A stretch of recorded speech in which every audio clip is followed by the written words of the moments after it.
نصیحت ټولو مسافرو ته وکړم او ورسوئ زما د نصیحت چې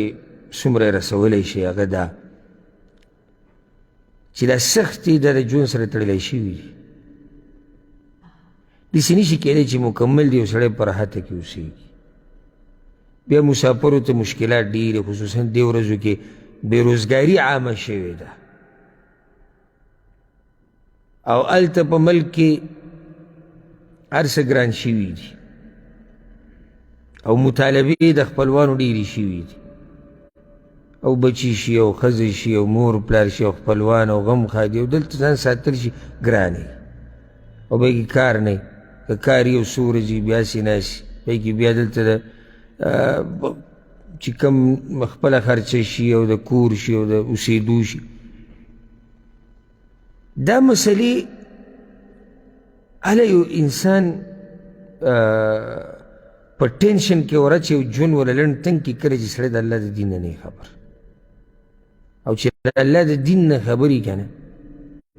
او په تقدیر باندې مضبوط ایماني او 15 وخته لمونځ کوي او تهجد کوي او د قرآن تلاوت کوي او اذکار کوي نو په دې قصو دی نه ګډوډ کېږي ځکه چې د زړه مطمئني چې څه زما په نصیب کې د هغه به ماته میلاویږي او چې کله الله وغوښته ماته به میلاو شي زه به خپل محنت کوشش کوم که څه په لاس رالو یو ښه ده که رانهلو یو هم ښه ده لکه زما په نصیب کې نو خو دومره وهمونه او سوچونه او ټینشن چې سړی د ځان نه لیونی جوړ کړي دا صحیح طریقه نه ده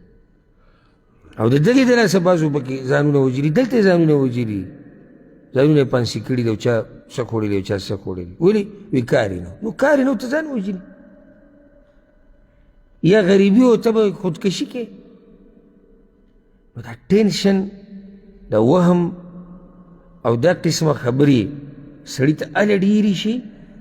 چې کله سړی د الله په دین باندې نه پوه نور هم وجري دا نه چې صرف دا یو وجه ده خو یو وجه دا ده او دا غټه وجه ده چې کله سړی د الله په دین نه پوه چې کله د الله په دین پوهه وي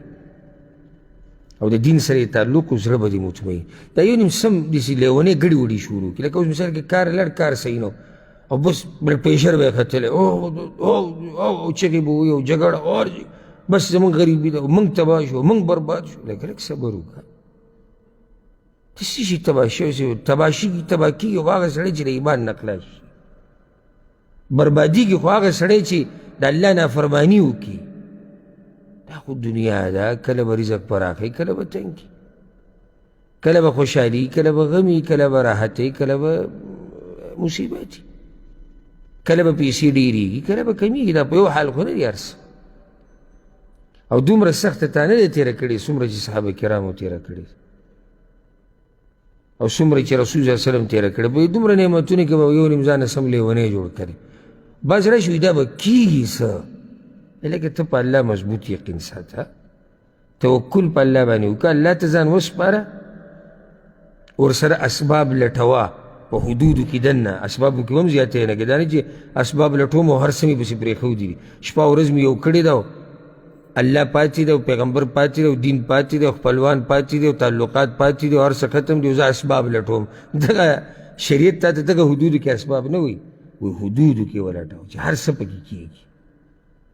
او بیا هم تا ته رزق په لاس رانغی بس صحیح ده په دې کې به خیر او دا ما تاسو ته څو بیانونه کې ویلي چې په دې ټکي ځان عادت کوي چې په دې کې به خیر داسې موږ دلته درس کې ټول په اسانه ووایو دې کې به خیر وي داسې ورته خوشحاله شو دې پته به لګي چې کله د باندې څه سخته راشي چې به یې وی که نه وی چې دې کې به خیر وي دلته خو موږ ټول ووایو زه او داسې به وایو چې دې کې به خیر خو چې د باندې راشي بیا ته دا ټکی وی که نه چې دې کې به خیر بیا به دې پته ولګي او الله چې څه کوي به یې کې خیر او موږ چې د خپل خیر پته نه لګي داسې دا یو خبره مخې ته راله د دې وسوسو د وهمونو قصه وه چې د مسافر اکثر په دې وهمونو سوچونو فکرونو کې د دې قصو د لاسه لاړ شي یوه دویمه دا خبره به رانه لږ اوږده شي خو خیر دا همه د مسافرو دپاره یو درته دا نصیحت وکړم او دا راته د یو ورور او د یو دوست مشوره ده او دا هغه انسان چې څه نه څه تجربې شتي هغه ده چې څومره دې ځان ته ګول او مقصد او هدف غټ یې دومره به په عذابېږي. و چې ته د هغه ځای نه راغلی او د هغه یو خپل بنګله دې لیدلې د هغه 15 چته او د هغه ځای نه دې ځان سره هغه خوب راوړی دی، ته به څه زما نه دلته خوب وکړي. تا دومره غټه قصه ځان ته مخې ته ایښودې ده، نو بیا صرف دغه قصه نه ده که نه، بیا به ګاډی علمه او ځمکې او خوا کې ټوټه خرڅېږي، ولته ټوټه ده، دلته دا دي، بیا ته په سکون به نه شي. خو که چېرته موږ دا امیدونه لږ راکم کړو نو زموږ ژوند به برابر شي. امید څه؟ یعنې یو سړی وایي چې زه دومره څه وکړم چې را 2-3 ټیمه روټۍ پرې روانې د دې بچو زما د هغوی د سکول مدرسه پکې وشي، تربیت یې وشي، غم ښادي رسم و رواج دغه روانې به صحیح، او کور نشته یو داسې کور میلاو شي چې بس سر هم پکې پټ شي، نو بیا صحیح ده. خو دا کم بعضو چې کم سوچونه راوړي ته خو خبرېږم د خلکو نه، نو هغه ډېرې پکې په صندوق کې وړي دي ځینه، او دغه هدف